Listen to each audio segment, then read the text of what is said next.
नमस्कार दोस्तों, आपका अपना चैनल के YouTube प्लेटफॉर्म पर आपका तहे दिल से स्वागत। दोस्तों, महाराष्ट्र के सत्ता संघर्ष पर सुप्रीम कोर्ट के फैसले पर सारे देश की निगाहें लगी हुई थी। अंततः आज वो फैसला आ ही गया और जैसा कि मैंने कल अपने एक वीडियो में इस बारे में जो संभावनाएं व्यक्त की थी, करीब करीब उसी धरती पर ये फैसला आया है। जी हाँ, कल मैंने अपने वीडियो में कहा था साफ तौर से कि भाई जो शिवसेना के 16 विधायकों के अयोग्यता का जो प्रश्न है, जो सवाल है, वो सवाल सुप्रीम कोर्ट के सामने विचार के लिए रखा ही नहीं गया अथवा सुनवाई के लिए था ही नहीं। जाहिर सी बात है, जब वो विषय था ही नहीं सुप्रीम कोर्ट में सुनवाई के लिए, तो उस पर सुप्रीम कोर्ट किसी किस्म का कोई फैसला तो देने से रहा। और आज फैसले में हम उस बात को देख सकते हैं कि उन विधायकों की अयोग्यता पर सुप्रीम कोर्ट की तरफ से कुछ भी नहीं कहा गया है। और इसी को लेकर पूरे महाराष्ट्र में कोहराम मचा रखा था। उद्धव गुट के जो भी समर्थक थे, जो भी नेता थे, अथवा महाविकास आघाड़ी के जो भी नेता थे, उन्होंने यही कोहराम मचा रखा था कि इन शिवसेना के 16 विधायकों की अयोग्यता ठहराए जाते ही, 16 विधायकों को अयोग्य ठहराए जाते ही शिंदे सरकार निश्चित रूप से गिर जाएगी। हालांकि अजीत पवार ने कहा भी था कि भाई यदि ये विधायक अयोग्य ठहराए भी जाते हैं तो शिंदे सरकार के पास बहुमत फिर भी बचता है, तो सरकार गिरने की दूर दूर तक कोई संभावना नहीं है। और वही बात आज के फैसले में भी देखने को मिल रही है। सुप्रीम कोर्ट ने साफ तौर पर ये जो अधिकार होता है विधायकों की सदस्यता रद्द करने का, ये अधिकार विधानसभा के अध्यक्ष के पास होता है। तो सुप्रीम कोर्ट ने अपने अधिकारों की बाकायदा एक तरह से मीमांसा की है। और ये गेंद जो सदस्यों को अयोग्य ठहराने की जो गेंद है, वो विधानसभा के अध्यक्ष, महाराष्ट्र विधानसभा के अध्यक्ष राहुल नार्वेकर के पाले में डाल दी है। सुप्रीम कोर्ट ने बस इतना कहा है अपने फैसले में कि इस संबंध में उन्हें जितनी जल्दी हो सके निर्णय ले लेना चाहिए, बस यही कहा है। और जो भी फैसला दिया है आज सुप्रीम कोर्ट ने, सुप्रीम कोर्ट की 5 सदस्यीय संविधान पीठ का ये फैसला है, उसमें जो भी कहा गया है वो एक तरह से दोनों ही पक्षों के लिए विन विन सिचुएशन कही जा सकती है। हालांकि शिंदे सरकार गिरने की कहीं कोई संभावना नहीं है दूर दूर तक।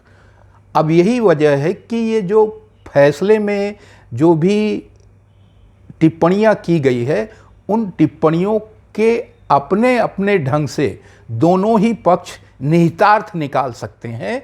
और निहितार्थ निकालने के बाद दोनों ही पक्ष को ये कहने का मौका मिल जाएगा कि हमारी विजय हुई है, हमारी जीत हुई है।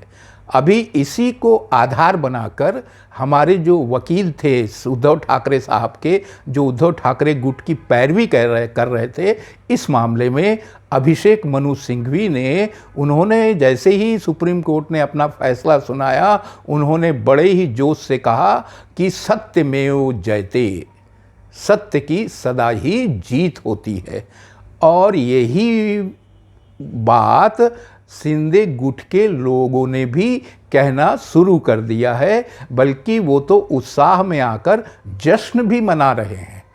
तो अब साफ बात है कि इस फैसले का दोनों ही पक्ष, उद्धव गुट और शिंदे गुट, अपने अपने ढंग से अर्थ निकाल रहे हैं और उसको ही जनता के समक्ष लाने की कोशिश कर रहे हैं, ताकि जनता के बीच ये मैसेज जाए कि भाई हमने अपनी नैतिक विजय प्राप्त की है।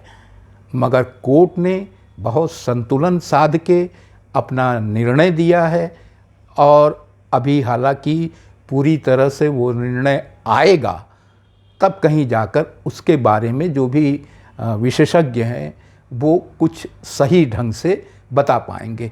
तो दोस्तों, ये मानकर चलिए कि जो कल मैंने संभावना व्यक्त की थी, या जो शिंदे गुट के लिए कहा जा रहा था पिछले 2-3 महीनों से कि भाई शिंदे ने कहीं तो भी भारतीय जनता पार्टी के साथ अपनी सरकार बनाकर गलत किया है, वो बात सुप्रीम कोर्ट के फैसले में कहीं से भी नहीं कही जा रही है। उसमें ये ज़रूर है कि जो राज्यपाल थे उस वक्त भगत सिंह कोश्यारी साहब, उनकी थोड़ी जल्दबाजी को लेकर उस पर थोड़े सवाल उठाए गए हैं, ये अलग बात है।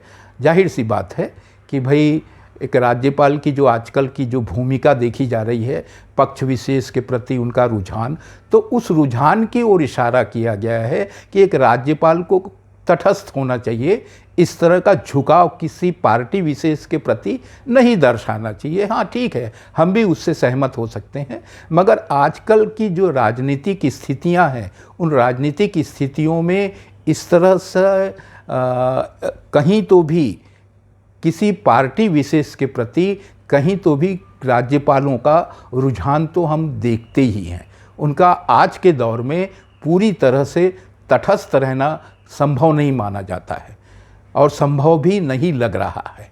तो दोस्तों, अब ये तो मानकर चलिए कि भाई जो उद्धव ठाकरे साहब ने अपने लिए जो सोच रखा था, वो बात तो कहीं से भी होती संभव नज़र नहीं आती। हाँ, सुप्रीम कोर्ट के फैसले में ये ज़रूर कहा गया है कि उद्धव ठाकरे साहब यदि इस्तीफ़ा नहीं देते अपने पद से, मुख्यमंत्री पद से यदि इस्तीफ़ा नहीं देते, तो उनकी सरकार की बहाली के लिए कुछ संभावनाएं जरूर बनती।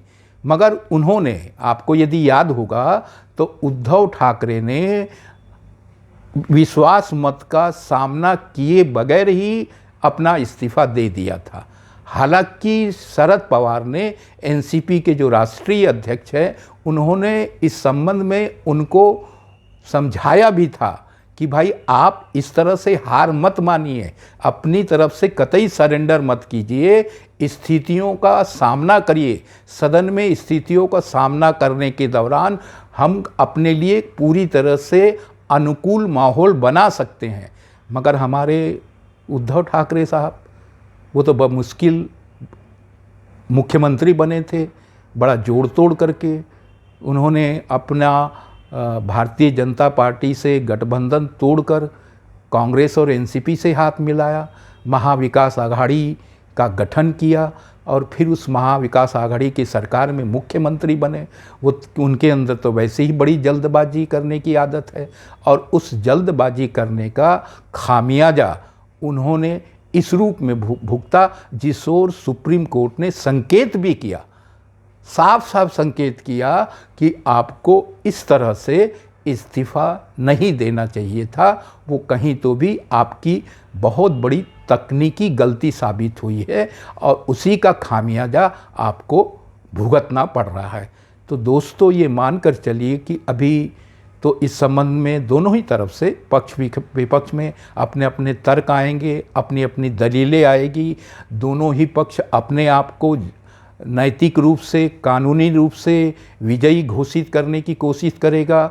मगर हमको ये तो मानना पड़ेगा कि सुप्रीम कोर्ट ने जो भी फैसला दिया है, वो फैसले में कहीं तो भी ऐसा एक संतुलन साधा गया है कि जिससे कि विधानसभा के अध्यक्ष के अधिकार पर कोई दखलंदाजी ना हो। जो भी संस्थाएं हैं, वो संस्थाएं, जो भी संवैधानिक संस्थाएं हैं, उन संस्थाओं की एक अपनी जिम्मेदारी है, अपनी मर्यादा है और अपने अधिकारों के और अपने कार्य क्षेत्र के दायरे में रहने की एक नैतिक और कानूनी जिम्मेदारियाँ पूरी तरह से बनती है, संवैधानिक जिम्मेदारियाँ पूरी तरह से बनती है। और ये चीज़ हम इस फैसले में साफ तौर से देख सकते हैं। तो दोस्तों, आज के अंक में इतना ही। धन्यवाद।